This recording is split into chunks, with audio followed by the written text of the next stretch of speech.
कभी सोचा है कि कुछ जगहें ऐसी भी हो सकती हैं जहां वक्त और हकीकत के बीच की लकीरें एकदम धुंधली पड़ जाती हैं।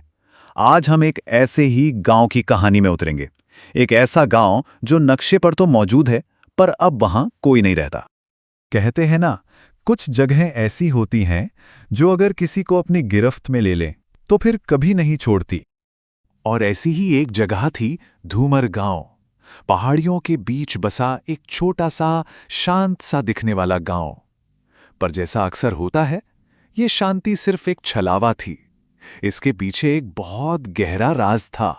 यहां के लोग एक एक करके गायब हो रहे थे। गांव में जितनी भी बातें होती थीं, जितनी भी अफवाहें थीं, वो सब एक पुराने कुएं के इर्द गिर्द घूमती थीं। लोगों का मानना था कि वो कुआं शापित है। उनका कहना था कि रात में वहां से किसी औरत के रोने की आवाजें आती हैं। और बस वहीं से लोगों के गायब होने का सिलसिला शुरू हुआ था। अब देखिए, जब ऐसी कहानियां फैलती हैं तो कोई ना कोई तो होता ही है जो सच की तलाश में निकल पड़ता है। इस कहानी में वो था आरव, शहर का एक पत्रकार जो इन सारी कहानियों को, आप जानते हैं, बस अंधविश्वास मानता था और उनका पर्दाफाश करने के लिए धूमर गांव आया था। आरव का मिशन बिल्कुल साफ था, इन अफवाहों की सच्चाई दुनिया के सामने लाना। वो साइंस और लॉजिक में यकीन करता था, भूत प्रेत में नहीं। तो इसी कॉन्फिडेंस के साथ उसने अपना कैमरा उठाया और सीधा उस बदनाम कुएं की तरफ चल पड़ा।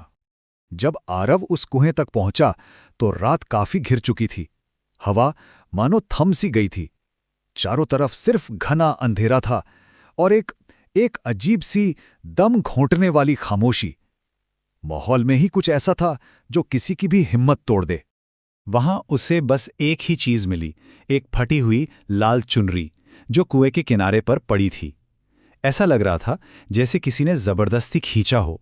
ये एक छोटी सी चीज थी, लेकिन इसने उस जगह को और भी ज्यादा डरावना बना दिया था। अपने डर पर किसी तरह काबू पाते हुए आरव ने अपना कैमरा ऑन किया और सीधे सीधे उस अनजानी शक्ति को चुनौती दे दी। ये एक पत्रकार का आत्मविश्वास था जो बस कुछ ही पलों में टूटने वाला था। और फिर सब कुछ बदल गया। जैसे ही उसने ये बोला, उसके कैमरे की स्क्रीन झिलमिलाने लगी। एक पल के लिए एक सफेद साया देखा और फिर गायब हो गया। और फिर उस खामोशी के बीच किसी के सिसकने की एक धीमी आवाज गूंजने लगी।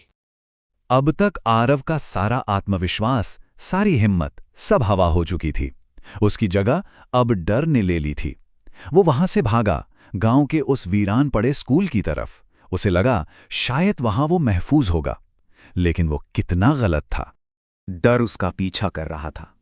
जैसे ही वो स्कूल के पास पहुंचा, उसकी नजर एक खिड़की पर पड़ी और उसने जो देखा उससे उसकी रूह कांप गई। खिड़की के पीछे कोई खड़ा था। उसका चेहरा ठीक से दिख नहीं रहा था, पर उसके बिखरे हुए बाल उस धुंधले शीशे के पार भी साफ नजर आ रहे थे। और फिर उसने उसकी आंखें देखीं। वो पूरी तरह से काली थीं। उनमें कोई सफेदी नहीं थी, सिर्फ एक गहरा अंतहीन अंधेरा। और फिर उस साए ने आरव की तरफ देखकर धीरे धीरे मुस्कुराना शुरू किया और खिड़की की तरफ बढ़ने लगी। आरव वहीं का वहीं जम गया था, जैसे उसके पैर जमीन में धंस गए हों। उसकी आवाज गले में ही अटक गई और ठीक उसी पल उसका कैमरा भी बंद हो गया। हर चीज ने, हर हिम्मत ने उसका साथ छोड़ दिया था। अगली सुबह जब कुछ गांव वालों ने हिम्मत करके वहां जाने का फैसला किया तो आरव कहीं नहीं मिला। वो भी धूमर गांव के बाकी लोगों की तरह बस गायब हो चुका था। बहुत ढूंढने पर उन्हें सिर्फ एक चीज मिली, कुएं के पास पड़ा आरव का कैमरा। उस भयानक रात का वो अकेला गवाह था। लेकिन कैमरा बंद नहीं हुआ था, वो अब भी रिकॉर्ड कर रहा था और उसमें उस रात की आखिरी और सबसे खौफनाक सच्चाई कैद थी। रिकॉर्डिंग के बिल्कुल आखिर में वही साया कैमरे की तरफ बढ़ रहा था और फिर एक फुसफुसाती हुई आवाज सुनाई दी, अब तू भी इस गांव का हिस्सा है। ये था धूमर गांव का आखिरी सच।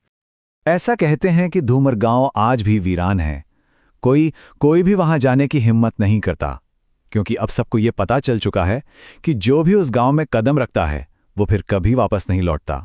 ये कहानी एक सवाल पीछे छोड़ जाती है कि अगर कभी कोई ऐसे ही किसी वीरान गांव के पास से गुजरे तो क्या उसे उस पुराने कुएं के पास जाने की हिम्मत करनी चाहिए या फिर दूर रहना ही समझदारी है।